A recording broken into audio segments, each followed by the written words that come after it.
Good evening everyone. Welcome to Eduwave Assam channel. So আজি আমি এটা গুৰুত্বপূৰ্ণ টপিক লৈ আহিছো NPS আৰু UPS ৰ মাজত কোনটো চুজ কৰিলে ভাল হ'ব এই বিষয়ে ডিটেইলছ আমি আলোচনা কৰিম সো এটো অনলি ADR ৰ কাৰণে বুলি নহয় যিমান আমাৰ ষ্টেট গভৰ্ণমেণ্টৰ এমপ্লয়ি আছে তেওঁলোকেও চাব পাৰে এইটো ভিডিও সো ইয়াৰ পৰা তেওঁলোকে ডিসিশনটো ভালকে ল'বলৈ সুবিধা হ'ব সো আপোনালোকে গম পায় যে এইটো আপোনাৰ হোল লাইফৰ কাৰণে ডিসিশন হ'ব ইয়াৰ ওপৰত বেছ কৰি আপোনাৰ ৰিটায়াৰমেন্টৰ পিছৰ যেটো লাইফ হেতু আপোনালোকে ডিসাইড কৰিব পাৰিব সো এনেকুৱা কথা নহয় যে মাজত চেঞ্জ কৰিব নোৱাৰে তেনেকুৱা ৰুলছ কিনিও আছে মাজত আপোনালোকে চেঞ্জও কৰিব পাৰিব কিন্তু যিখিনি এবাৰ ADR জয়েন কৰিব তেওঁলোকক হয়তো ডাইৰেক্টলি তেওঁলোকক জয়েনিংৰ দিনাখনে এটো চুজ কৰিব দিব পাৰে যে তুমি NPS লবা না UPS CMA কোৱাৰ নিচিনাটো নতুনখিনি NPS ভাল হ'ব তো NPS এ দি দিব পাৰে বা আপোনালোকে আগলৈ গম পাব যে কোনটো আপোনালোকৰ কাৰণে বেষ্ট হ'ব এতিয়া মই কৈ নিদিও কাৰণ বহুতখিনি কথা আছে গোটেইখিনি বুজিলেহে আপোনালোকে ডিসিশনটো ল'ব পাৰিব বা ক'ব পাৰিব যে NPS ল'ব নে UPS ল'ব প্ৰথমে কেইটামান ইম্পৰ্টেন্ট পইণ্ট চাই ল'ব UPS আৰু NPS ৰ বিষয়ে সো UPS টো আপোনালোকে গম পায় ৰিসেন্টলি অক্টোবৰ মাহতে এনাউন্স কৰিছিলে ফৰ্মেলি আৰু তাৰ প্ৰসেছখিনি চলি আছে সোনকালে সাগে এটো চুজ কৰিবলৈ আপোনালোকক টাইমখিনি দিব আৰু 1 ইয়াৰ এটা আপোনালোকে টাইম ফ্ৰেম পাব তাৰ আন্ডাৰত আপোনালোকে চুজ কৰিব লাগিব সো ইয়াতে মই এইখিনি ইনক্লুড কৰিছিলো পইণ্টখিনি যে UPS টো বেলেগ একো নহয় NPS ৰ মডিফাইড ভাৰ্সন এটা হয় সো ইয়াতে আপোনালোকৰ UPS ত কি থাকে যে মেইন পইণ্ট হ'ল যদি আপোনালোকে 25 ইয়াৰ সাৰ্ভিস কমপ্লিট কৰিছে এতিয়ালৈকে তেতিয়াহলে আপোনালোকে 50% যেটো এভাৰেজ বেসিক পে হয় লাষ্ট ইয়াৰ যেটো সাপোজ 2050 হেবত আপোনালোকৰ ৰিটায়াৰমেন্ট আছে এই ৰিটায়াৰমেন্টৰ আগলৈকে আপোনালোকৰ 1 ইয়াৰ টু যিমান আপোনালোকৰ স্যালাৰি হৈছিল তাৰে যেটো এভাৰেজ হ'ব গুটেখিনি 1 ইয়াৰৰ স্যালাৰি যেটো এভাৰেজ হ'ব হেখিনিত 50% তাৰে 50% হে আপোনালোকৰ পেনশনটো হ'ব আৰু তাৰ লগতে DA যেটো থাকে আমাৰ ডিয়াৰনেছ ৰিলিভ হেতু আপোনালোকে পাব দেন এটো কলে আপোনালোকক যে এক্সিস্টিং এমপ্লয়ি খিনি 1 ইয়াৰ টাইম পাব NPS ৰ পৰা UPS ত শিফট হ'বলে আৰু যিমান NPS ত ফান্ড আছিল সব UPS ত শিফট হৈ যাব বেলেগো নহয় NPS এ আপোনালোকৰ UPS টো NPS এ সম্ভালিব হেল তাতে UPS ত কনভাৰ্ট হৈ যাব তো আপোনালোকে UPS টো চাই থাকিব পাৰিব ট্ৰানজাকচন খিনি কিন্তু হে আপোনালোকৰ মানে যেটো এক্সেসিবিলিটি এটো কমি যাব তাৰমানে NPS ৰ নিচিনা নাথাকে দেন আছে NPS is a defined contribution হেতুৱে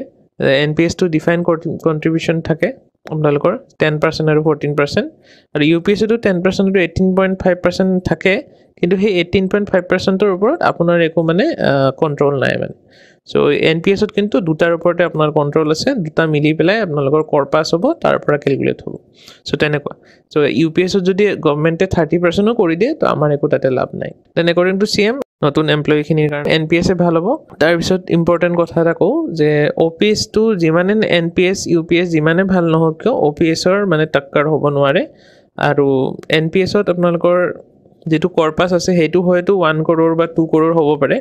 বাট হলেও মানে OPS এ যেটো সেফটি আৰু সিকিউৰিটি দিছিলে হেতু NPS এ কেতিয়াও দিব নোৱাৰে সেইকাৰণে OPS টো সকলে ভাল হয় বুলি কয় আৰু কিন্তু নতুন এমপ্লয়ি খিনি হয়তো NPS ত বহুত সময় পাই যায় 30-40 ইয়াৰ্স পাই যায় কাৰণে তেওঁলোকে বিচাৰে যে NPS ত থাকক কাৰণ 40 years to of course market টো ইনক্ৰিজ কৰিবই সো হেই ভাবি তেওঁলোকে ৰিস্ক টো লৈ লয় বাট আগলৈ দেখাই আছো মই যে কেনেকুৱা মানে ডিফাৰেন্ট মানে চেঞ্জ হ'ব বা UPS কেতিয়া ভাল ৰিজাল্ট দিব সো এইবোৰ দেখাম দেন হেতুৱে কম্পাৰিজন দিছো যে OPS কেনেকুৱা NPS দেন NPS ৰ বিষয়ে ডিসকাস কৰো NPS ত আপোনালোকৰ পেনশনৰ একো গ্যাৰান্টি নাথাকে কিমান হ'ব এটো এতিয়াৰ পৰা ডিটাৰমাইন কৰিব নোৱাৰি হেতু সময়ত মাৰ্কেটটো যেনেকুৱা থাকিব যেনেকুৱা ৰিটাৰ্ন দিব বা যেনেকুৱা কন্ডিশন থাকিব হেনেকা আপোনালোকে পাব আৰু এটোৰো আপোনালোকৰ ৰিটাৰ্ন কিমান দিব এটোৰো পাৰ্সেন্টেজ থাকে তো আমি এটো পিছত যেটো ক্যালকুলেশন কৰিম তাতে 6% এ লম আমি কিন্তু হেতু 5 ৰ পৰা আপোনালোকৰ 8% লগো সাগে থাকে চেঞ্জ হৈ থাকে এটো মানে দেন এমপ্লয়িৰ কিমান আছে 10% আৰু এমপ্লয়াৰৰ কন্ট্ৰিবিউশন আছে 14%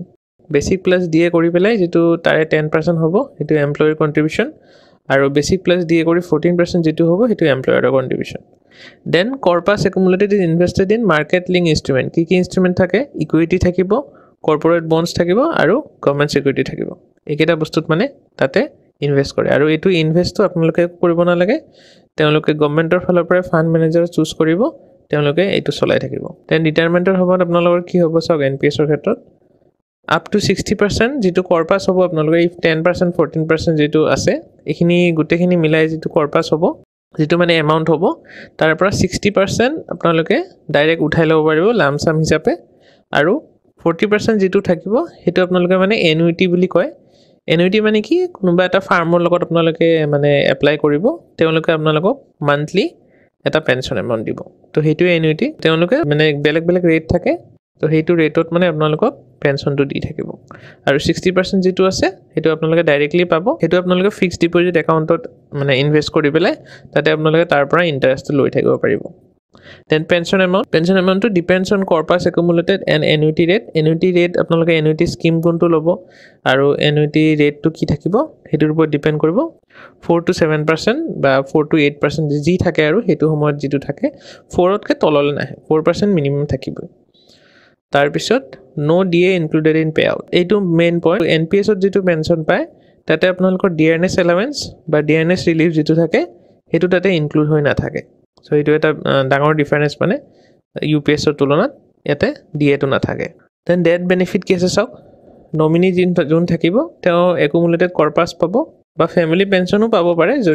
যদি ফ্যামিলি পেনশন আপোনালোকে চুজ কৰে তো তেনেকে স্কিম থাকে বেলেগ বেলেগ স্কিমত বেলেগ বেলেগ মানে সুবিধা আছে এটো এনুইটি দিয়া বেংকটোৰ ওপৰত ডিপেন্ড কৰিব তাৰ পিছত ইনকাম টেক্স বেনিফিট চাও কেনেকে দিয়ে সো আপোনালোকৰ যেটো এমপ্লয়ি কন্ট্ৰিবিউশন হয় 10% অফ বেসিক প্লাস দিয়ে হেতু এমাউন্টৰ ওপৰত আপোনালোকে ডিডাকশন পাব আৰু এডিশনাল 50000 টা ডিডাকশন পাব ইয়াৰ লগতে আজিকালি এমপ্লয়াৰৰ কন্ট্ৰিবিউশনটো দিয়ে হেতু অলপ মানে ক্ৰিটিক্যাল কনসেপ্ট হয় হেতু বুজিব না লাগে আপোনালোকে মানে লামসাম বুজিলে 2 লাখ আপোনালোকে ইনকাম টেক্সৰ বেনিফিট 2 লাখ আপোনালোকে পাই যাব দেন ইউপিএস টো চাও ইউপিএস ত কি আপোনালোকৰ যদি less than 10 years of service থাকে তেতিয়া আপোনালোকে এসিউড পেনশন একো নাপাব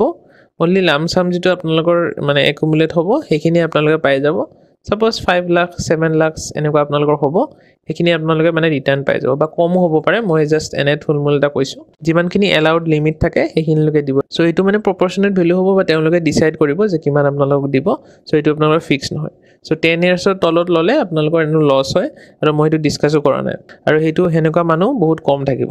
তাৰ পিছত আহিল 10 to 25 years 10 years যদি উপৰ হয় তেতিয়া হলে বা 10 years হয় আপোনালোকৰ তেতিয়া মানে এসিউড এমাউন্টটো পাব যে 10000 পাব লগতে আপোনালোকৰ DA থাকিব DRNS allowance থাকিব আৰু আদাৰ বেনিফিট যিখিনি DA ষ্টেটত হেখিনি বস্তু থাকিব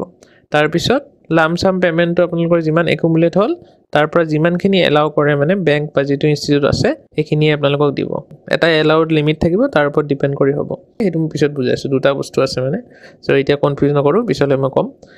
তাৰ পিছত 10000 টো কি হয় আপোনালোকৰ কিহৰ ওপৰত ডিপেন্ড কৰিব দুটা কথা এটা আপোনালোকে মাজতে পইচা উইথড্ৰল কৰিব নোৱাৰে উইথড্ৰল ডিউৰিং সাৰ্ভিস আপোনালোকে উইথড্ৰল কৰিব নোৱাৰে যেটো কৰ্পাছ আপোনালোকৰ থাকিব তাৰ পৰা উইথড্ৰল কৰিব নোৱাৰিব 60% কৰ্পাছ উইথড্ৰল কৰা এলাউড হয় তাৰ কিন্তু আপুনি কৰিব নোৱাৰে যদি কৰি দিয়ে তেতিয়া হলে আপোনালোকৰ পেনশনটো কমি যাব বা 10000 যেটো আছে 10 ইয়াৰ সাৰ্ভিসত যদি আপোনালোকে উইথড্ৰল কৰে তেতিয়া 10000 টো আপোনালোকে নাপাব সো তেনে কথা বা মাজত যদি ব্ৰেক হৈ যায় আপোনালোকৰ ধৰিলক 2 ইয়াৰ্স আপোনালোকে একো জব কৰা নাই এৰি পেলাই আকৌ জয়েন কৰিছে মানে গভৰ্নমেন্ট জব তেতিয়া হলে মানে হেনেকুৱা ব্ৰেক হলে এটো আপোনালোকে 10000 টো নাপাব অলপ কমি যাব এটো মই নেক্সট 25 ইয়াৰ্স টো কইলো তাত বুজাইছো আপোনালোকক প্ৰপৰচনেট কি মিন কৰিছে ওকে দেন আহিল আমাৰ 25 ইয়াৰ্স অফ সাৰ্ভিস গ্যাৰান্টেড পেনশন আপোনালোকে পাব 50% average basic pay off last 12 months of service তাৰ মানে লাষ্ট 12 মান্থছত যেটো বেসিক পে হ'ব তাৰে 12 মান্থছৰ এভাৰেজটো ওলাব এই এভাৰেজটোৰ 50% যিমান হ'ব হেতু আপোনালোকৰ পেনশন হ'ব সাপোজ 2055 ত আপোনালোকৰ ৰিটায়াৰমেন্ট আছে সো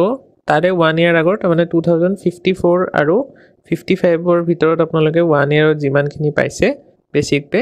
তাৰে এভাৰেজটো ল'ব 12 এৰে ডিভাইড কৰিব কৰি পেলাই আপোনালোকৰ 50% যেটো হয় হেতু আপোনালোকৰ পেনশন তাৰে এটো মানে ফিক্স আপোনালোকৰ হেতু চেঞ্জ নহয় আৰু তাতকে বেছি যদি কৰে 27 ইয়াৰ্স কৰিলে তেতিয়া আপোনালোকৰ প্ৰপৰচনেট হিচাপে যাব তাৰ মানে কি কথাটো যে 25 বছৰত আপোনালোকৰ যদি 50% দিয়ে তেনলে 20 বছৰত আপোনালোকক কিমান দিব সো 20 বছৰত আপোনালোকে যদি কৰে 25 বছৰত যদি 50 দিয়ে তেতিয়া হলে 20 বছৰত 40 হ'ব 40% আপোনালোকক দিব হেনেকে মানে প্ৰপৰচনেট এমাউন্টটো ক্যালকুলেট কৰিব ইয়াৰ লগতে আপোনালোকৰ DA ও থাকিব আৰু যিবিলাক বেলেগ বেনিফিট আছে মেডিকেল বা তেনেকুৱা বা তেতিয়া হেতু সময়ত যি থাকিব আপোনালোকৰ হেখিনি ইয়াতে ইনক্লুড হ'ব তাৰ লগতে 1/10 of basic pay plus DRNS allowance যেটো আপোনালোকৰ last basic pay plus DRNS allowance হ'ব সো হেখিনিৰ লগতে আপোনালোকে কিমানটা 6 মান্থস পিৰিয়ড আপোনালোকে কমপ্লিট কৰিছে তাৰ মানে 1 ইয়াৰ দুটা থাকে আপোনালোকৰ 6 মান্থৰ পিৰিয়ড আপোনালোকে যদি 30 ইয়াৰ কৰে তেনে হলে 60 হ'ব 60 দিবলে আপোনালোকৰ মাল্টিপ্লাই হ'ব তাৰ মানে বেসিক প্লাস DR 1/10 ল'ব লৈ পেলে 60 ৰ লগত মাল্টিপ্লিকেশন হ'ব এটো হৈ পেলে যিমান এমাউন্ট হ'ব হেতু আপোনালোকক লামসাম হিচাপে আপোনালোকক দিব then 60% of individual corpus আপোনালোকে ল'ব পাৰে কিন্তু এটো যদি লৈ লয় তেতিয়া হলে আপোনালোকৰ এমাউন্ট বিলা কমি যাব 10 ইয়াৰ্স হলে 10000 নাপাব আপোনালোকে 25 ইয়াৰ্স হলে আপোনালোকে 50% যিটো আছে এইটো নাপাব লগতে গ্ৰেচুইটি বেনিফিট আৰু যিটো আপোনালোকৰ EL থাকে আৰ্ন লিভ থাকে সেইখিনি আপোনালোকে পাই যাব কিন্তু এইটো বেনিফিট দুটাতে সেম UPS আৰু NPS সো সেইকাৰণে এইটো মই এটা ডিসকাস কৰা নাই তাৰপিছত আহিল ডেথ বেনিফিট কি আছে যদি পেনশনাৰৰ ডেথ হৈ যায় তেতিয়া 60% অফ পেনশন হেতু মানে গ্যাৰান্টেড যে ফ্যামিলিয়ে পাব লগতে আনান যিখিনি সুবিধা আছে সেইখিনিও পাব ইনকাম ট্যাক্স বেনিফিটও দিব 10% অফ বেসিক প্লাস DA যিখিনি আছে হেতু ডিডাক্টেবল হ'ব আপোনালোকৰ স্যালাৰিৰ পৰা দেন নেক্সট আহিল কম্পাৰিজন UPS আৰু NPS ৰ মাজত সো সব পেনশন গ্যাৰান্টি কি হয় গম পাইছে আপোনালোক ডিসকাস কৰিলুৱে তথাপিও আগবাৰ থুলমুলকে কৈ দিছো পেনশন গ্যাৰান্টি NPS ৰ ক্ষেত্ৰত মাৰ্কেট লিংক হয় গ্যাৰান্টি নাথাকে একো UPS ৰ ক্ষেত্ৰত আপোনালোকৰ এচিউৰ্ড হয় 10 ইয়াৰ্স হলে আপোনালোকে 10000 পাব এটো এচিউৰ্ড মানে then minimum pension depends on market ৰিটাৰ্ণৰ ওপৰত ডিপেন্ড কৰিব কিমান হয় আৰু ইয়াতে UPS ৰ ক্ষেত্ৰত 10000 মান্থ হ'ব after 10 years then corpus withdrawal 60% lump sum plus 40% annuity 60% আপোনালোকে lump sum পাই যাব ৰিটায়াৰমেন্টৰ লগে লগে আৰু 40% আপোনালোকৰ annuity ল'ব লাগিব বা এখিনি আপোনালোকে withdraw নকৰিবও পাৰে এখিনি কন্টিনিউ কৰিব পাৰে NPS ত থৈ পেলে সো হেতু বেলেগ কনসেপ্ট দেন ইয়াতে UPS ৰ ক্ষেত্ৰত lump sum এটা পাব আৰু পেনশন lump sum to 1/10 যেটো কৈছিলো হেতু পাব আৰু পেনশন তো পাবই দেন ইয়াতে NPS ৰ ক্ষেত্ৰত 25 ইয়াৰ্সৰ পিছত কৰ্পাস ভ্যালু কিমান হয় হেতুৰ ওপৰত ডিপেন্ড কৰিব আৰু ইয়াতে 50% of last 12 months average basic pay তো NPS ৰ ক্ষেত্ৰত যিমানে হওক কৰ্পাস ভ্যালুৰ ওপৰত ডিপেন্ড কৰিব বা আপোনালোকৰ মাৰ্কেট ৰিটাৰ্ণ কিমান আছে হেতু ডিপেন্ড কৰিব কিন্তু ইয়াতে আপোনালোকৰ 50% অফ 12 মান্থছৰ যিটো এভাৰেজ বেসিক পে হয় এটা আপোনালোকে পাব হেতু মানে শিওৰ তা মানে আপোনালোকে দেন ডেথ বেনিফিটত NPS ত আপোনালোকে কৰ্পাস বা এনুইটি বেনিফিট নমিনিক দিব পাৰে হেতু আপোনালোকৰ স্কিম টু কি লয় এনুইটি স্কিম কি লয় তাৰ ওপৰত ডিপেন্ড কৰিব আৰু UPS টো আপোনালোকৰ 60% পেনশন ফ্যামিলিয়ে পাব এটা মানে এটো ফিক্স দেন ট্যাক্স বেনিফিট ইয়াতে আপোনালোকৰ 2 লাখ লকে अवेलेबल আছে সেকশন 80 CCD ৰ আন্ডাৰত আৰু UPS to 10% of basic plus DA deductible হ'ব দেন ৰিস্ক ফেক্টৰ ইয়াতে মডাৰেট টু হাই মাৰ্কেট ডিপেন্ডেন্ট মানে ইয়াতে ৰিস্ক টু NPS ৰ ৰিস্ক টু কি মাৰ্কেটৰ ওপৰত ডাইৰেক্টলি ডিপেন্ড হ'ব মাৰ্কেট লো হলে আপোনালোকৰ ৰিটাৰ্ণ লো হ'ব বা পেনশন লো হ'ব আৰু যদি মাৰ্কেট হাই হয় তেন্তে আপোনালোকৰ UPS কো ক্ৰস কৰি যাব ইয়াতে ৰিস্ক ফেক্টৰ থাকে মাৰ্কেট ডিপেন্ডেন্ট এটা মাৰ্কেট টু হল আপোনালোকৰ কৰ্পাস কিমান একুমুলেট হ'ব হেতু আৰু এটা মাৰ্কেট হল আপোনালোকৰ এনুইটি যত লগাব সেই এনুইটিত কিমান ৰিটাৰ্ণ দি থাকে মাৰ্কেটৰ ওপৰত বেসড হয় হেতু ৰিটাৰ্ণো 4 to 7% লকে থাকে আপোনালোকৰ সো হেতু তাৰ ওপৰত ডিপেন্ড কৰিব হেতু সবৰে বেলেগ বেলেগ হয় এটা মানে আৰু এনুইটি মানে ইমান পপুলাৰ হোৱা নাই এনুইটি স্কিম তো এতিয়া হিমানটা হেৰি নাই পিছলে গম পোৱা যাব যেতিয়া সবৰে যেতিয়া NPS থাকিব তেতিয়া এনুইটি তেওঁলোকে কি দিয়ে এটো গম পোৱা যাব আৰু UPS ৰ ক্ষেত্ৰত গভৰ্নমেন্ট বেকড হয় গভৰ্নমেন্টে মানে ৰিস্ক টু হেতু না থাকে আপোনালোকে 50% পাবই মানে আৰু প্ৰপৰ্শনাল যদি 30 ইয়াৰ্স কৰে তেতিয়া হলে প্ৰপৰ্শনাল 30 ইয়াৰ্স যিমানখিনি হ'ব লাগে এইখিনি আপোনালোকে পাই যাব দেন হেতুৱে কন্টিনিউ কৰিছো ডিফাৰেন্সটো সো এইখিনি বস্তু এবাৰ ডিসকাস কৰিছো ইয়াতে এচিউৰ্ড পেনশন নাই তো এইখিনি আপোনালোকে পঢ়ি চাই লব কেনেকৈ এটো হেৰি হয় তো ডিটেইলছ খিনি ইয়াতে আছে গুটেখিনি মই কভাৰ কৰিছো মানে এচিউৰ্ড পেনশন এইখিনি মই কলো আপোনালোকক 50% of last 12 month average basic pay ইয়াতে পাব UPS ত আৰু NPS ত আপোনালোকৰ একো গ্যাৰান্টি নাই যেতিয়া মাৰ্কেটত যিমান ৰিটাৰ্ণ আহিব হেতুৰ ওপৰত ডিপেন্ড কৰিব তে লাম্প সাম ইয়াতে আপোনালোকে লাম্প সাম এটা পাব কৰ্পাস উইথড্ৰল আপোনালোকে 60% কৰিব পাৰিব কিন্তু এইটোৱে আপোনালোকৰ পেনশনটো কমাই দিব তাৰ পিছত এফালে আপোনালোকে যেটো লাম্প সাম আছে হেতু আপোনালোকে 60% পাবই উলোৱাৰ লগে লগে বাকিখিনি এনুইটিত ইনভেস্ট কৰিব লাগিব সেইখিনি দেন এফালে ইনফ্লেশন তো এতে বেকড হ'ব কাৰণ UPS ত DA ইনক্লুড আছে সো ইনফ্লেশন তো মেইনটেইন কৰিব হেতু সময়ত যিমান % হয় এনেকৈ দিব তাৰ পিছত NPS ৰ ক্ষেত্ৰত আপোনালোকৰ কৰ্পাস ৰিটাৰ্ণ মাৰ্কেটৰ ওপৰত ডিপেন্ড কৰে NPS তো গুটেটো মাৰ্কেটে আৰু সো এটো ৰিস্ক যদি আপোনালোকে লব পাৰে আপোনালোকে ৰিস্ক লোৱা মানুহ হয় তেনেহলে চকুমুদি NPS লব পাৰে হেতু মই আপোনালোকে হেল্প কৰিম লাষ্টলৈকে কেনেকৈ লব আৰু ক্যালকুলেশনও দেখাম মই এটা দেন আপোনালোকৰ ফ্লেক্সিবিলিটি আছে ফ্লেক্সিবিলিটি লেস ফ্লেক্সিবল হয় UPS টো গভৰ্নমেন্টে যি দিয়ে হেতুৱে লব লাগিব NPS ত আপোনালোকৰ ফ্লেক্সিবিলিটি বেছি আছে তাৰ মানে ফ্লেক্সিবিলিটি কেনেকৈ NPS একাউন্ট থাকিব যদি আপোনালোকে জব চেঞ্জ কৰে আপোনালোকৰ NPS টো শিফট হৈ যাব গভৰ্নমেন্ট জব ধৰিলক চেঞ্জ কৰে তেতিয়া NPS টো ইটোৰ পৰা হিটোত গুছি যাব তো এটো প্ৰবলেম নহয় then death benefits of family pension 60% এতে দিবই UPS ত ইয়াতে কিন্তু আপোনালোকে যদি এনুইটিত লৈছিলে ফ্যামিলিক দিবলগীয়া পেনশন তে দিব আদাৰৱাইজ ফ্যামিলি না পায় এনেকুৱা মানে দেন ট্যাক্স ইয়াতে ভালকে ক্লেৰিফাই নহয়, কিন্তু সেয়া কৈছোঁ যে আপোনালোকৰ 10% সেইটোৱে হ'ব লাগে। সেইটো নৰ্মেলি NPS-টো হয়। আৰু তাৰপিছত NPS-ৰ ক্ষেত্ৰত ছেকশ্যন 80CCD আণ্ডাৰত আপোনালোকে এইটো পাব। দেন আহিল পেঞ্চন ষ্টাৰ্ট কেতিয়া হ'ব, ৰিটায়াৰমেণ্ট এজৰ পিছত হ'ব। আৰ্লি ৰিটায়াৰমেণ্টৰ ক্ষেত্ৰত বেলেগ, তাৰপিছত VRS-ৰ ক্ষেত্ৰত বেলেগ হ'ব। তাত 25 বছৰৰ পিছত GL আপোনালোকে ফুল এচিউৰ্ড পেঞ্চন পাবই, আৰু বাকীখিনি আপোনালোকৰ প্ৰপৰ্চনেট এটা কিবা দিব। দেন NPS-ৰ ক্ষেত্ৰত কি হয়, এক্সিটৰ পিছত, ৰিটায়াৰমেণ্টৰ পিছত বা 60 years পিছত হ'ব, কিন্তু মাজতে আপোনালোকে মানে উইথড্ৰ কৰিব পাৰে, আৰু এনুইটি ল'লে তো সেনেকৈ ল'ব এনুইটিৰ পৰা। মুঠতে মোৰ ফ্লেক্সিবল হয় ইয়াতকৈ। দেন প্ৰ'জ এণ্ড কনছখিনি চাওক। NPS-ৰ প্ৰ'জখিনি চাওক। প্ৰথমত যে হায়াৰ ৰিটাৰ্ণ দিব, ইকুইটি ডেপ্ট সেইবিলাক মিক্স থাকিব, চ' ৰিটাৰ্ণ ভাল দিব। ভাল মানে কি আৰু মিনিমাম 8% দিবই, বা মেক্সিমাম আপোনালোকৰ 15% 14%লৈকে যাব পাৰে। দেন নেক্সট প্ৰ'জ হ'ল যে portable across job sector. Job change কৰিছে, পৰ্টেবল হ'ব। জব এৰি দিছে, কণ্টিনিউ কৰি থাকিব পাৰিব NPS-টো। দেন Tier 2 যিটো একাউণ্ট আছে, এইটো আপোনালোকৰ গভৰ্ণমেণ্ট ছাৰ্ভিচৰ লগত একো কথা নাই, আপোনালোকে নিজে চুজ কৰিব পাৰে, নিজেও ল'ব পাৰে, বা আপোনালোকে Tier 1-ৰ লগত Tier 2-টো ছাবস্ক্ৰাইব কৰি থ'ব পাৰে। Tier 2-টোত আপোনালোকে ইনভেষ্টমেণ্ট অপশ্যন নিজে চুজ কৰিব পাৰিব, ফাণ্ড মেনেজাৰ নিজে চুজ কৰিব পাৰিব, যে HDFC ল'ব নে ICICI ল'ব নে SBI ল'ব, সেইটো আপোনালোকে চুজ কৰিব পাৰিব। দেন এলোকেশ্যনটো যে 25% মই ইকুইটিত থ'ম, 25% মই ডেপ্টত থ'ম, আৰু 50% মই গভৰ্ণমেণ্ট ছিকিউৰিটিত থ'ম, এইটো আপোনালোকে চুজ কৰিব পাৰিব। আপোনালোকক মই দেখাই দিওঁ ইণ্টাৰফেচটো, তেতিয়া আপোনালোকে ভালদৰে বুজি পাব। চ' এইটো আপোনালোকৰ হোম পেজ হয়। এইটো ইয়াতে NSDL বা প্ৰটিয়ানৰ পৰা গভৰ্ণমেণ্টে লয়। চ' আপোনালোকে ইয়াতে আহি পেলাই চেক কৰিব পাৰিব, বা ইয়াৰে এপো আছে, এপটোতো আপোনালোকে চাব পাৰে, ত' তাতেও গোটেইখিনি ডিটেইলছ ওলাই যাব। চ' মই এবাৰ আপোনালোকক এটা একাউণ্ট খুলি পেলাই দেখাই আছোঁ। ছাপ'জ এইটো এটা একাউণ্ট হয় গভৰ্ণমেণ্ট ছাৰ্ভিচৰ, ত' তাতে চাওক, ইয়াতে এমাউণ্টখিনি চাব নালাগে, এখন মানে অলপ পুৰণা জইনিং হয়, 2017-ৰ চাগে, সেইকাৰণে অলপ বেছি আছে এমাউণ্টখিনি। চ' মই জাষ্ট এইখিনি দেখাব বিচাৰিছোঁ আপোনালোকক,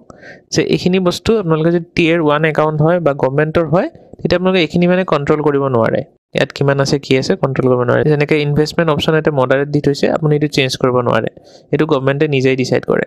এইটো ফাণ্ড মেনেজাৰ সিহঁতে চুজ কৰিছে, তো সেইটো আপুনি চেঞ্জ কৰিব নোৱাৰে। এইটো পাৰ্চেণ্টেজটো চাওক, ইয়াতে প্ৰথমটো ইকুইটি, ছেকেণ্ডটো হ'ল কৰ্পৰেট বণ্ড, থাৰ্ডটো হ'ল গভৰ্ণমেণ্ট ছিকিউৰিটি।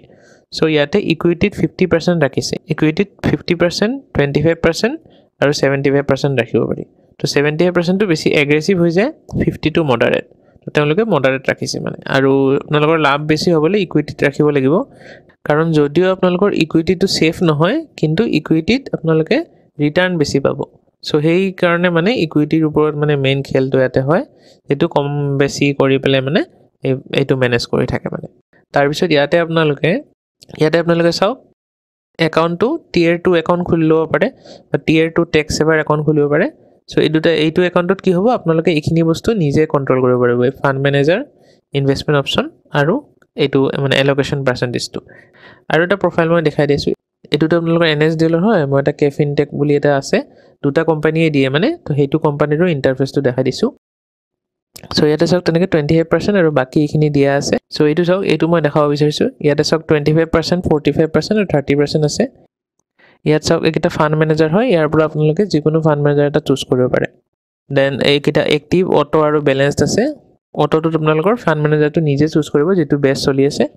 দেন এইটো চাওক এগ্ৰেছিভ, মডাৰেট আৰু কনজাৰ্ভেটিভ। এগ্ৰেছিভত ইকুইটি 75%, কৰ্পৰেট বণ্ড 10 আৰু গভৰ্ণমেণ্ট ছিকিউৰিটি 15। তেনেকৈ বাকীখিনিও এনেকৈ এল'কেট কৰা আছে, কোনটোত কিমান পাৰ্চেণ্টেজ, তো এনেকৈ মানে এল'কেশ্যন হয়। কিন্তু আপোনালোকে গভৰ্ণমেণ্ট জবতহে কৰিব ন, তো সেইকাৰণে Tier 1-তো আপোনালোকৰ কণ্ট্ৰল নাথাকিব, Tier 2-তহে আপোনালোকৰ কণ্ট্ৰল থাকিব, তাতে আপোনালোকে এইখিনি বস্তু নিজে চুজ কৰিব পাৰিব। তাৰপিছত ছাৰ্ভিচ যদি লং হয়, তেতিয়া কৰ্পাছ আপোনালোকৰ লাৰ্জ হ'ব, আৰু আপোনালোকে সেই 60% যিটো উইথড্ৰল কৰিব লামচাম, সেইটো আপোনালোকৰ বহুত থাকিব, সেইটো এমাউণ্ট আপোনালোকে FDত থৈ পেলাই ৰিটাৰ্ণ পাই থাকিব পাৰিব। আৰু উইথড্ৰল এনুইটি এইখিনি আপোনালোকে চুজ কৰিব পাৰিব, সেইখিনি আছে। দেন টেক্স বেনিফিট ভালকৈ দিয়া আছে, আৰু NPS-ত বেছি টেক্স বেনিফিট আছে। Then cons of NPS, cons কি আছে, মাৰ্কেট ডাউন টাৰ্ণ, মাৰ্কেট যদি ক্ৰেছ হৈ যায়, আপোনালোকৰ এমাউণ্টটো ক্ৰেছ হৈ যাব। যদি আপোনালোকে 14%টো পাই আছিলে, আহি পেলাই সেইটো 8%ত নামি যাব। দেন ৰিটাৰ্ণছ আনচাৰ্টেন, কিন্তু যদি আপোনালোকে লং টাইম এটা লয়, তেতিয়া মাৰ্কেট কেতিয়াও নানামে, 1% হ'লেও মাৰ্কেটটো ইনক্ৰিজ হ'বই। 30 years পিৰিয়ড এটাত যদি লয়, তেতিয়া একদম ডাউন হৈ নাযায়, সেইটো আকৌ মিলাই ল'ব তাৰমানে। এতিয়া এইটো ইয়েৰত যদি বহুত ডাউন হৈ গ'ল, নেক্সট ইয়েৰ আপোনালোকৰ ৰিকভাৰ হৈ যাব। তেনেকৈ আমাৰ ক'ভিডৰ সময়ত হৈছিলে, সেই তেনেকুৱা মানে ৰিকভাৰী কৰি লয় তাৰমানে, কাৰণ ৰিকভাৰী নকৰিলেতো গভৰ্ণমেণ্টে নচলিব, এনেকুৱা কথা। তাৰপিছত আৰু এটা কন কি এচিউড ফিক্স পেঞ্চন নাপায় সো আপোনালোকে টেনচন লাগি থাকিব যে কিমান পাব ৰিসেন্টলি আপোনালোকে শুনিছে বহুতৰ তাত 2000 3000 5000 হেনেকাকে সোমাইছে তো হেনেকুৱা 5000 টকাৰে মানে ৰিটায়াৰমেন্টৰ পিছত ঘৰ চলোৱা সম্ভৱ নহয় যদি আপোনালোকৰ মানে পিছত লায়াবিলিটিজ বহুত থাকে লৰা ছোৱালী থাকে তেওঁলোকৰ পঢ়া শুনা খিনি বস্তু থাকে আজিকালি এনেও মানে যদি আপোনালোকে কিবা ড্ৰিম ফলো কৰিছে তে ড্ৰিম জবটো সোনকালে নাপায় আপোনালোকে সো এই কাৰণে হেতু প্ৰবলেম মানে হয় হেতু ক্ষেত্ৰত মানে ইনসিকিউৰ বুলি ক'ব পাৰি এনপিএছ টো মাৰ্কেট যদি আৰু বেয়া হয় তেতিয়া হলতো আৰু আপোনালোকৰ মানে কমি যায় তাৰ পিছত এনুইটি ৰেটস খিনি লো হয় এনুইটি ৰেটস মানে আপোনালোকৰ কি হয় প্ৰথমত আপোনালোকে গুটেই চাকৰি কালটো মাৰ্কেটৰ ওপৰত ডিপেন্ড হল যে মাৰ্কেট কিমান হেৰি হ'ব দেন এনুইটি ললে এনুইটিত যে আপোনালোকক পাৰ্সেন্টেজ এটা দিব সেই পাৰ্সেন্টেজটো আকৌ মাৰ্কেটৰ ওপৰত ডিপেন্ড কৰিব যে 4% দিব নে আপোনালোকক 7% দিব সো তেনেকা আৰু একো ফিক্স নাথাকে তাত ইনফ্লেশনটো ইয়াতে কাউন্ট নহয় সো ইনফ্লেশনে ইয়াতে বেয়াকে প্ৰবলেম দিয়ে কাৰণ ইয়াত দিয়ে যেহেতু নাই আৰু এনুইটিটো মানে ইনফ্লেশনৰ কাৰণে বহুত কমি যায় গম পাব আপোনালোকে মই দেখাম এনুইটি কিমান পায় then annuity market might not always offer the best return হেতু মই ক'লো যে এনুইটিৰ হেৰিটো পাৰ্সেন্টেজটো হেতুৱে আৰু দেন আহিল ইউপিএছত গ্যাৰান্টেড পেনশন আছে হেতু কৈছো আপোনালোকক সিকিউৰিটি আপোনালোকক দিব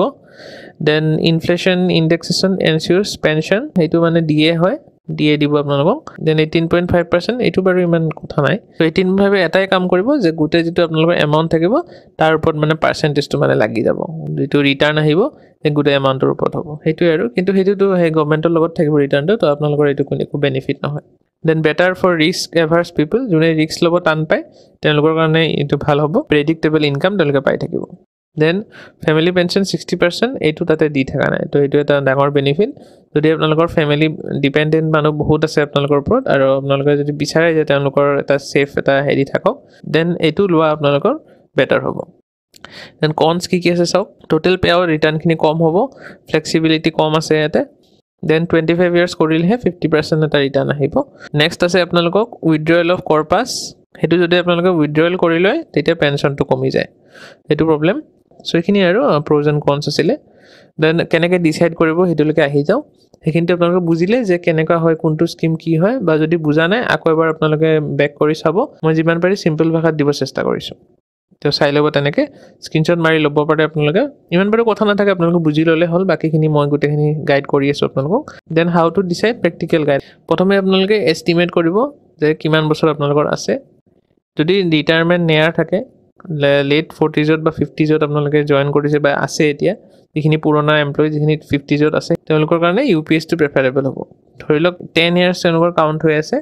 ধৰিলক ৰিসেন্ট এতিয়া ৰিটায়াৰ হ'ব আৰু ধৰিলক 2013 ৰ পৰা বা 2016 ৰ পৰা এনপিএছ ত আছে তো তেওঁলোকৰ কাৰণে মানে ইউপিএছ টো বেটাৰ হ'ব কাৰণ হেখিনি এজৰ মানুহে ইনভেষ্টমেন্টৰ কথা ইমানটা ভালকে জানা নাছিলে আৰু ফ্যামিলি ডিপেন্ডেন্সি থাকে তো এই কাৰণে আপোনালোকে ইউপিএছ লাটো বেটাৰ হ'ব তাৰপিছত if it's close to or above 25 years তেনেকৈ 25 years যদি আপোনালোকে উছৰা উছৰি আছে বা যদি 20 years কৰে তেহলে 40% এটা পাব আপোনালোকে যদি 25 years ক্ৰছ কৰে তেতিয়া তো ইউপিএছ আপোনালোকৰ ভাল হ'বই এতিয়া যদি কৰে কাৰণ আপোনালোকৰ এনপিএছ টো বহুত আগৰ পৰা ক্যালকুলেট হোৱা নাই তো ৰিসেন্ট হেৰিৰ পৰা হৈ আছে সো এতিয়া বৰ্তমান নেক্সট 5 years ত যিখিনি ৰিটায়াৰমেন্ট ল'ব বা 10 years যদি কাউন্ট হৈছে বা 15 years ও হৈছে ধৰিলক তেতিয়া আপোনালোকৰ ইউপিএছ লোৱাটো ভাল হ'ব কাৰণ ইউপিএছ এ আপোনালোকক এচিউৰ্ড এমাউন্ট দিব 10 years ত এনপিএছ ত ইমানটা বেছি ৰিটাৰ্ণ নাপায় সো এই কাৰণে আপোনালোকে চকুমুদি ইউপিএছ লৈ ল'ব দেন আহিল ৰিস্ক টলাৰেন্স আপোনালোকে ৰিস্ক কিমান ল'ব পাৰে যদি আপোনালোকে সিকিউৰিটি বেছি বিচাৰে আৰু যদি ভাবে যে নাই আমি এনেকেই বেছি পাম তেতিয়া ৰিস্ক বেছি ল'ব নোৱাৰে যদি আপোনালোকে ইউপিএছ ল'ব পাৰে আৰু বাকি গুটেখিনি ফেক্টৰ কনসিডাৰ কৰিব অকল এটা কথাত মানে ডিপেন্ড নকৰিব এটা পইণ্টত গুটেখিনি কনসিডাৰ কৰিয়ে কৰিব younger subscriber may benefit from NPS equity exposure মানে NPS ত ইকুইটিত যেটো আপোনালোকে ইকুইটিত আপোনালোকে গম পায় কি যে মাৰ্কেটত যিমান হেৰি আছে তাতে ইকুইটিত মানে বেছি পাৰ্সেন্ট পোৱা যায়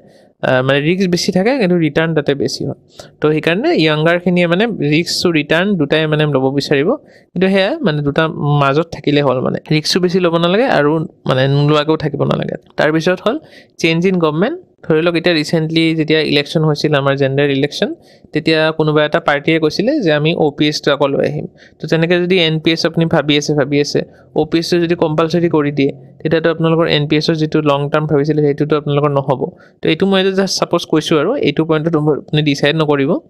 চ' তেনেকুৱা তাৰপিছত পলিচি যদি চেঞ্জ হোৱা বুলি ভাবে ধৰি লওক NPS UPS আহিল আৰু এটা কিবা নতুন কিবা PS আহি গ'ল চ' তেতিয়া আকৌ ধৰি লওক NPS-ত কিবা এটা চেঞ্জ কৰি দিলে তেতিয়া আপোনালোকৰ লছ হ'ল তো তেনেকৈ হ'লে মানে আপোনালোকৰ লং টাৰ্ম ভিজনত এফেক্ট কৰিব ঠিক আছে থাৰ্ড পইণ্টটো হ'ল কনচিডাৰ আদাৰ পাৰ্চনেল এমপ্লয়মেণ্ট ফেক্টৰ যদি আপোনালোকৰ পচিবিলিটি থাকে যে চাকৰি মানে ভৱিষ্যতে এৰি দিব 10 বছৰ কৰি পেলাই ধৰি লওক এৰি দিব তেতিয়াহ'লে আপোনালোকে UPS ল'ব লাগিব কাৰণ 10 বছৰত NPS-ত একো আপোনালোকে লাভ নহ'ব যদি মানে বিজনেছ কৰিম বুলি ভাবে ধৰি লওক 10 ইয়াৰ্ছ কৰি পেলাই থাকে কিছুমানৰ প্লেনিং 10 ইয়াৰ্ছত 10,000 পাব তেনে আপোনালোকৰ জব ট্ৰান্সফাৰ যদি হয় জব চেঞ্জ হয় যদি তেতিয়া আপোনালোকৰ NPS-টো বেটাৰ হ'ব দেন হেল্থ এণ্ড লাইফ এক্সপেক্টেঞ্চি তো এইটো চাওক লং লাইফ ফেভাৰ্ছ UPS গেৰেণ্টি মানে চাওক মই লং লাইফটো মানে কি বুজাইছোঁ আপুনি ধৰি লওক 60 ইয়াৰ্ছত আপোনালোকে ৰিটায়াৰমেণ্ট হ'ব দেন আপোনালোকে যদি ভাবে যে আপোনালোকৰ হেল্থ ইমান ভাল যে 90 ইয়াৰ্ছ 100 ইয়াৰ্ছলৈকে থাকিব পাৰিব চ' তেতিয়া অবভিয়াছলি সেই 40 ইয়াৰ্ছত আপোনালোকে যিমান পেঞ্চন পাব মানে সেইখিনি মানে NPS-ৰ লগত তুলনাই নহয় তাৰপিছত টেক্স ইনফ্লেশ্যন ফেমিলি পেঞ্চনটো UPS-ত দিয়ে NPS-ত নিদিয়ে ইনফ্লেশ্যনৰ DA-টো UPS-ত দিয়ে NPS-ত নিদিয়ে দেন টেক্সটো আপোনালোকে কনচিডাৰ নকৰিলেও হ'ব বাৰু অ'কে এতিয়া চিনাৰিঅ' কেইটামান মই দিছোঁ কোনটো ক্ষেত্ৰত UPS ল'ব পাৰে আৰু কোনটো ক্ষেত্ৰত NPS লোৱাটো আপোনালোকৰ ভাল হ'ব তো চাওক you expect to stay in government service 25তকৈ বেছি বা 25 বছৰ আপোনালোকে থাকিব বিচাৰে তেতিয়া আপোনালোকৰ UPS-টো ভাল হ'ব পাৰে গোটেইখিনি কনচিডাৰ কৰিব দেই এটা পইণ্ট নহয় 25 ইয়াৰ্ছৰ সেইটো হ'ল you expect to stay in government service only up to 10 years অকল 10 বছৰৰ কাৰণে আপুনি থাকিব বিচাৰিছে তাৰপিছত এৰি দি বিজনেছ কৰিব UPS ভাল হ'ব দেন আপোনালোকে ৰিস্ক বেছি ল'ব নিবিচাৰে ষ্টেবল ইনকাম লাগে আপোনালোকক আৰু এছুৰেঞ্চ লাগে তেতিয়া আপোনালোকে UPS ল'ব then you foresee inflation being a concern ইনফ্লেশ্যনটো যদি আপোনালোকে ভাবে যে 6% 7% হৈ আছে বা 8% হৈ আছে ইনফ্লেশ্যন চ' 8% যদি NPS-এ ৰিটাৰ্ণ দিয়ে তো অভিয়াছলি UPS-টো ভাল হ'ব UPS-ত DA পাই আছে আপোনালোকে DA-টোত মানে 50%কৈ বেছি DA পায় বা এতিয়া ধৰি লওক আমাৰ 58% চলি আছে কিন্তু যেতিয়া নেক্সট পে' কমিশ্যন আহিব হয়তো 58 নহয় 100% দিব পাৰে বা 120 হ'ব পাৰে then you want predictable retirement income এইটোতো আপোনালোকৰ যদি প্ৰেডিক্ট কৰিব বিচাৰে এতিয়া যে ইমান টকা পাম বুলি UPS ল'ব পাৰে কাৰণ NPS-টো ক'ব নোৱাৰি তেতিয়া কি হ'ব তেতিয়াৰ মাৰ্কেট কেনেকৈ থাকিব ক্ৰেছ হ'বও পাৰে ক্ৰেছ নহ'বও পাৰে গভৰ্ণমেণ্টৰ কথা আছে পলিচিৰ কথা আছে চ' তেনেকুৱা বহুতখিনি কথা আছে দেন NPS কিহত ল'ব চাওক যদি আপোনালোকে ভাবে যে আপোনালোকৰ হাই চেলাৰী গ্ৰ'থ হ'ব আপোনালোকে মানে প্ৰমোশ্যনৰ পৰা প্ৰমোশ্যন পাব এতিয়া যিটো পোষ্টত আছে তাৰ পৰা আৰু 3-4টা পোষ্ট ওপৰলৈ যাব তেতিয়াহ'লে NPS বেষ্ট হ'ব আপোনালোকৰ ইউ মাইট লিভ ছাৰ্ভিচ চাকৰি যে সোনকালে এৰি দিব পাৰে জব চেঞ্জ কৰিব পাৰে বা ৰিজিড ৰিকুৱাৰমেণ্ট যদি আপোনালোকে নিবিচাৰে UPS-ত ৰিজিড হয় ইমানেই পাব সেইটো যদি নিবিচাৰে তেতিয়াহ'লে NPS দেন ইনভেষ্টমেণ্ট ৰিস্ক ল'ব পাৰে ফ্লেক্সিবিলিটি লাগে কৰ্পাছত দেন বিগাৰ লামচাম লাগে আপোনালোকক কাৰণ 60% যিটো NPS-ত পাব সেইটো বহুত ডাঙৰ এমাউণ্ট হ'ব ক্ৰ'ৰ্ছত হ'ব পাৰে তেতিয়াহ'লে NPS-টো আপোনালোকৰ ভাল হ'ব আৰু এনুইটি প্লেনটো নিজে ডিজাইন কৰিব বিচাৰে তেতিয়া আপোনালোকৰ NPS-এ বেষ্ট হ'ব লাষ্ট পইণ্টটো সেইটোৱে যে এইকেইটা মানে প্লাছ হৈ পেলাই আপোনাৰ ইনফ্লেশ্যনক টাক্কাৰ মাৰিব পাৰিব এটা মানে NPS-ৰ যিখিনি সেইখিনি ইনভেষ্টমেণ্টখিনি দেন ভাল এনুইটি এটা ল'লে 7% তেতিয়া ধৰি লওক দি আছে বা 8% দি আছে এইটোৰ লগত প্লাছ কৰিলে তেতিয়া ধৰি লওক 9% হৈ আছে আৰু 8% এইফালে ইনফ্লেশ্যন হৈ আছে তো আপোনালোকে 1%তে বেছি পাই আছে চ' সেইটোৱে আৰু চ' NPS-ত মানে আমি ভৱিষ্যতৰ কথা এটা আমি প্লেন কৰি আছোঁ 30 ইয়াৰ্ছ পিছত আমাৰ NPS বা 20 ইয়াৰ্ছ পিছত আমাৰ NPS-টো কেনেকুৱা থাকিব কেনেকুৱা পাৰফৰ্ম কৰিব সেইটো আমি এতিয়া ভাবিব লগা হৈ আছে তো এইটোৱে এটা মানে NPS-ৰ বেয়া ফেক্টৰ বাকী মানে NPS-ৰ বহুত মানে পজিটিভ হেৰি আছে অ'কে এতিয়াও যদি কনফিউজ হৈ আছে তেতিয়া মই আপোনালোকক মানে ষ্ট্ৰেইট ফৰৱাৰ্ড কথা কেইটামান ক'ম ছাপ'জ আপোনালোকে নিউ জইনি হয় NPS বা গভৰ্ণমেণ্ট জবত 40 ইয়াৰ্ছ এজত সোমাইছে তো UPS আপোনালোকে ল'ব পাৰে এইটো মই ল'ব পাৰে বুলি কৈছোঁ দেই ইয়াৰ পিছত মই আকৌ ভালকৈ কেলকুলেশ্যন এটা দেখাম আপোনালোকৰ 40 ইয়াৰ্ছত যিখিনি আছে সেইখিনি পিছলৈ চাই থাকিব কেলকুলেশ্যনটো চোৱাৰ পিছত মই আপোনালোকক ক'ম দেন 35 ইয়াৰ্ছ তেতিয়া আপোনালোকে UPS বা NPS ল'ব পাৰে দেন 30 ইয়াৰ্ছত আপোনালোকে জইন কৰি আছে তেতিয়াহ'লে আপোনালোকৰ হাতত 30 ইয়াৰ্ছ এটা পৰি আছে তো 30 ইয়াৰ্ছ বহুত দীঘলীয়া হয় NPS-ত ক্ৰ'ৰ্ছত আপোনালোকে ইনকাম কৰিব পাৰিব দেন 25 ইয়াৰ্ছ হ'লেও ছেইম ক্ৰ'ৰ্ছত পাব 35 ইয়াৰ্ছ আপোনালোকৰ পৰি আছে তো 18-20 হ'লেতো NPS-এ ল'ব আৰু আপোনালোকৰতো আৰু একদম মানে ক্ৰ'ৰপতি হৈ যাব তাৰমানে ঠিক আছে এইটো আৰু ইয়াতে মই এজ শুনি কৈছোঁ ইয়াতে মই কিমান বছৰ আছে সেইটো কৈছোঁ চ' তেনেকৈ আৰু 15 ইয়াৰ্ছ যদি হয় 15 ইয়াৰ্ছ যদি আছে 10 ইয়াৰ্ছ আপোনালোকৰ ইফালে হ'ল 16ৰ পৰা ধৰিলে তেতিয়া আপোনালোকৰ 25 ইয়াৰ্ছ হৈ আছে তো তেতিয়া NPS-এ ল'ব আপোনালোকে এইখিনি মুঠতে ইয়াত যিটো ক'লোঁ সেইটোৱে ফ'ল' কৰিব মানে বুজি পাইছোঁ এইটো কথাটো মানে 16ৰ পৰা ধৰিছোঁ মই 16ৰ পৰা ধৰিলে সেইফালে 10 ইয়াৰ্ছ হৈ আছে ইফালে আকৌ 5 years 15 years তো আপোনালোকে UPS ল'ব ইফালৰ পৰা 10 years আকৌ 10 years 20 years তো আপোনালোকে NPS বা UPS ল'ব পাৰে ইফালৰ পৰা 10 years আৰু 15 years তো NPS ল'ব বাকিখিনি আৰু NPS ল'ব আৰু 20 yearতকৈ বেছি হ'লে NPS মানে NPS ল'ব আপোনালোকে তাৰপিছত দেন আৰু এটা ক্ৰাইটেৰিয়া আছে নো স্পাউছৰ ডিপেন্ড যদি স্পাউছ বা ডিপেন্ডেন্ট নাথাকে তেতিয়া আপোনালোকে NPS ল'ব কাৰণ ফ্যামিলি পেনশনটো আপোনালোকে এইটো ক্ষেত্ৰত ভাবিবলগীয়া নহয় then life expectancy is less এইটো আপোনালোকে নিজে নাজানিব কিন্তু তথাপি দিছো আৰু পইণ্টটো যে যদি লাইফ এক্সপেক্টেন্সি বহুত কম হয় তেনেহ'লে NPS ভাল হ'ব 60 ইয়াৰ্ছৰ পিছত যিমান ইয়াৰ্ছ আপোনালোকৰ থাকিব সিমান আপোনালোকে ভালে মানে পইচা হেৰি কৰিব পাৰিব কিন্তু যদি লাইফ এক্সপেক্টেন্সি বেছি হয় তেতিয়া আপোনালোকে UPS ল'ব কাৰণ বেছি বছৰ আপোনালোকে পেনশন মানে ইয়াৰলি পেনশন পাই থাকিব পাৰিব মানে গভৰ্ণমেণ্টৰ এমাউণ্ট আপোনালোকে গোটেইখিনি ইউটিলাইজ কৰিব তো সেইটোৱে মেইন গভৰ্ণমেণ্টৰ হেৰি কাৰণ সিহঁতে জানে লাইফ এক্সপেক্টেন্সি কমি গৈছে মানুহৰ 70 ইয়াৰ্ছ বা 75 ইয়াৰ্ছ হৈ আছে তো সিহঁতে 15 ইয়াৰ্ছ অকল দিব লাগে তো 15 ইয়াৰ্ছত সিহঁতৰ মানে লাভে হ'ব মানে গভৰ্ণমেণ্টৰ পইচাটো ৰৈহে যাব তাৰমানে দেন যদি আপোনালোকে ভাবে যে গভৰ্ণমেণ্ট চেঞ্জ হ'ব পলিচি চেঞ্জ হ'ব তেতিয়া NPSত বহুত কম হেৰি হৈ যাব তো সেইবিলাক আৰু আপোনালোকে যদি তেনেকৈ ভয় কৰি থাকে তেতিয়া সেইটো হ'ব মাৰ্কেট ভলিটিলিটি মাৰ্কেট ক্ৰেছ হয় ভৱিষ্যতে সেইটো ভাবিলেও UPS ল'ব সো এই ভিডিঅ'টো আৰু মই দীঘলীয়া নকৰোঁ যিখিনি ক্যালকুলেশনৰ পাৰ্ট আছে সেইখিনি মই নেক্সট ভিডিঅ'টোত আনিম আপোনালোকে কাইন্ডলি সেইটো ভিডিঅ' চাই ল'ব পাৰ্ট 2ত মই এক্সাম্পল লৈ পেলাই বুজাব চেষ্টা কৰিম বস্তুখিনি সো তেতিয়া আপোনালোকৰ ভালকৈ ক্লিয়াৰ হৈ যাব আৰু লগতে মই এটা ক্যালকুলেটৰ দিব চেষ্টা কৰিম আপোনালোকে পে বেন কিমান আৰু গ্ৰেড পেটো দি পেলাই নিজৰ যেটো এমাউন্ট হ'ব সেইটোৰ ওপৰত আপোনালোকে ডিসাইড কৰিব পাৰিব সো আজিলৈ ইমানে থ্যাঙ্কস ফৰ ওয়াচিং